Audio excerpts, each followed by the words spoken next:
Selamat pagi, Bapak Yusuf dan teman-teman sekalian. Pada kesempatan ini, kami akan memaparkan sebuah topik yang sangat relevan dalam dunia bisnis dan organisasi, yaitu strategi perubahan kepemimpinan dalam upaya meningkatkan produktivitas perusahaan. Kepemimpinan bukan hanya tentang mengarahkan, tetapi juga tentang beradaptasi dan menciptakan perubahan yang positif. Dalam presentasi ini, kami akan membahas bagaimana strategi kepemimpinan yang tepat dapat menjadi kunci dalam meningkatkan efektivitas kerja dan daya saing perusahaan. Sebelum kita masuk ke pembahasan utama, izinkan saya memperkenalkan terlebih dahulu tim kami. Kami adalah kelompok 4 yang terdiri dari Muhammad Kodri, Yaska Putri Kusma Hairunisa, Susi Oktaviani, Haryo Fitrian Suyanto, Gisela F. Keliat, Muhnu Khaidir, Zahro Himayah, Ayu Rahmadiani, Yoga Firmansyah, Uli Daniswatun Makfiroh, dan Wildan Muhammad Fikri. Sebelumnya perkenalkan, saya Yaska Putri, pemateri pertama yang akan membahas tentang pendahuluannya, latar belakang, tantangan, dan peluang di era digital, serta rumusan masalah.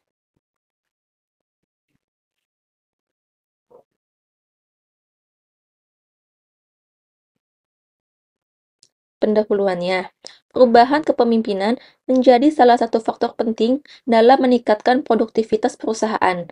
Dalam dunia usaha yang terus berkembang, pemimpin yang inovatif dan adaptif memiliki peran besar dalam menciptakan lingkungan kerja yang lebih efisien dan produktif.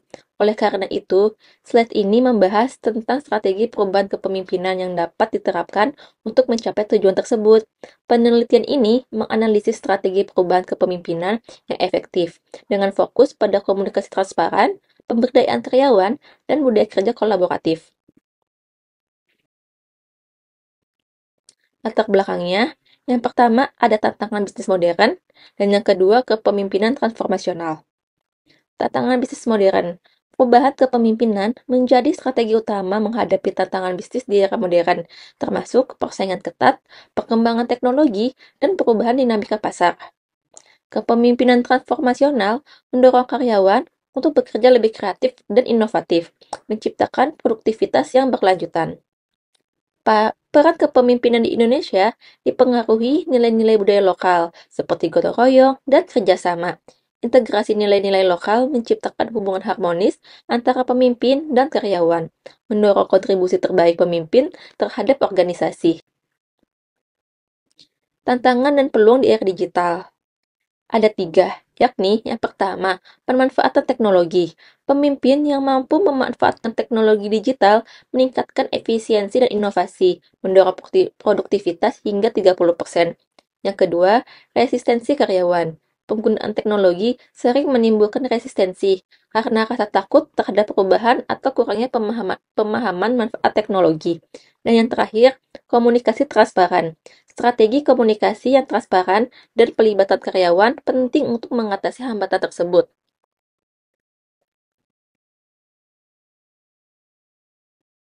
Rumusan masalah. Yang pertama, bagaimana peran perubahan kepemimpinan dalam meningkatkan produktivitas? Yang kedua, strategi apa yang dapat diterapkan pemimpin untuk menghadapi tantangan perubahan? Dan yang terakhir, faktor apa yang mempengaruhi keberhasilan implementasi perubahan kepemimpinan? Sekian presentasi dari saya. Untuk pemateri selanjutnya, silahkan. Izin Pak melanjutkan rekan saya sebelumnya. Tujuan dari penelitian ini yang pertama, satu, menganalisis peran kepemimpinan dalam produktivitas perusahaan. Yang kedua, mengidentifikasi strategi yang efektif dalam perubahan kepemimpinan.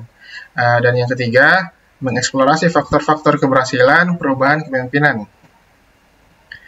Berikut tantangan dalam kepemimpinan. Yang pertama, masalah adaptasi, di mana organisasi menghadapi tantangan dengan kepemimpinan yang harus adaptif di lingkungan yang berubah. Yang kedua, resistensi terhadap perubahan. Ketakutan di kalangan karyawan biasanya muncul dari komunikasi yang tidak efektif oleh pemimpin. Yang ketiga, budaya kerja, di mana nilai-nilai lokal dapat menjadi tantangan bagi gaya kepemimpinan jika tidak selaras.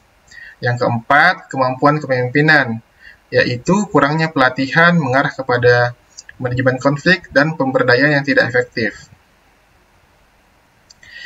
Data dan fakta produktivitas. Dari laporan BPS menunjukkan peningkatan produktivitas tenaga kerja di Indonesia sebesar 3,5% pada tahun 2021 sampai 2022. Namun, jika dibandingkan dengan Singapura dan Malaysia, peningkatan ini masih lambat. Perusahaan yang menerapkan gaya kepemimpinan transformasional mampu meningkatkan produktivitas hingga 20% dalam 3 tahun. Hanya 30% perusahaan di Indonesia yang berhasil menerapkan pendekatan ini secara konsisten. Data menunjukkan bahwa produktivitas tenaga kerja di Indonesia masih tertinggal dibanding negara lain.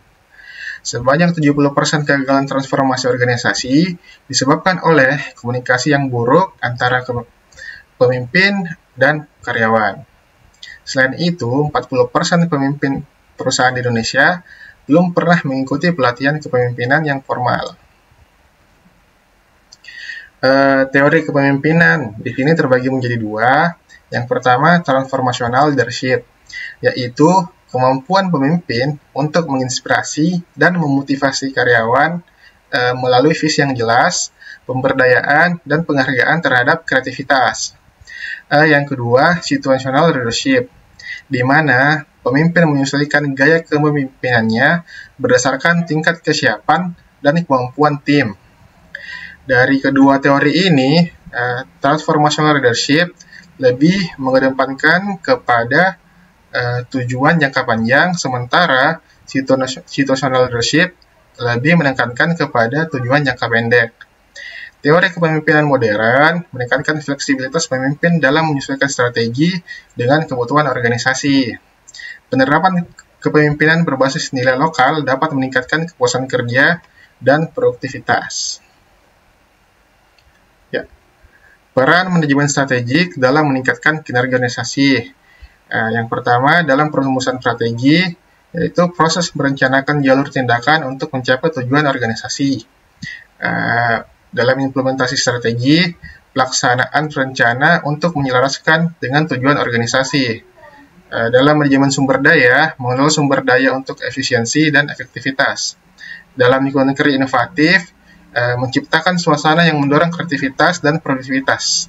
Dan dalam kinerja perusahaan itu untuk mengukur keberhasilan dan kemajuan keseluruhan organisasi. Terima kasih. Selanjutnya, peran perubahan kepemimpinan. Terdapat 3 peran, yaitu yang pertama, pemimpin harus menciptakan lingkungan inovatif dan kolaboratif. Contohnya, pemimpin dapat membentuk tim lintas fungsi untuk mengerjakan proyek-proyek inovatif dan juga dapat menyediakan alat dan platform kolaborasi digital untuk memudahkan komunikasi dan berbagi informasi.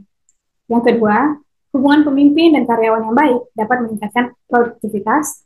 Dan yang ketiga, generasi muda seperti milenial dan Gen Z menginginkan kepemimpinan yang lebih transparan. Terdapat 4 strategi mengatasi tantangan perubahan. Yang pertama, manajemen konflik yang baik, yaitu dengan mengelola konflik secara efektif menggunakan pendekatan berbasis nilai lokal. Yang kedua, pemanfaatan teknologi, yaitu kita mau mengadopsi teknologi untuk meningkatkan efisiensi operasional. Yang ketiga, keterlibatan karyawan, yaitu melibatkan karyawan secara aktif dalam proses perubahan dan menghargai kontribusi mereka. Dan terakhir, komunikasi efektif, yaitu dengan membangun saluran komunikasi yang jelas untuk menyampaikan visi perubahan. Selanjutnya, faktor keberhasilan implementasi perubahan. Terdapat 4 faktor. Yang pertama adalah budaya organisasi yang terbuka terhadap perubahan. Yang kedua, dukungan penuh dari manajemen puncak. Yang ketiga, pelatihan kepemimpinan yang memadai.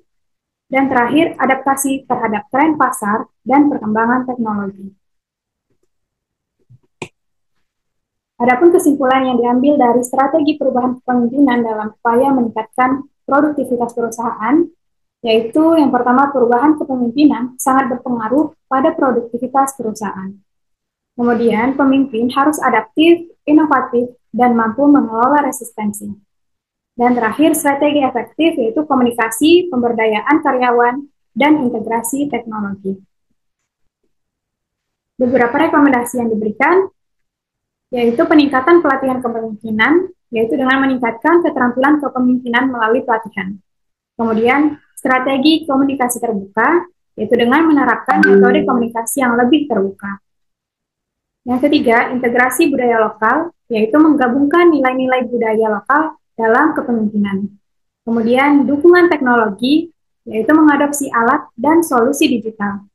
Dan terakhir, evaluasi berkelanjutan, yaitu dengan memastikan evaluasi dan pemantauan yang terus-menerus.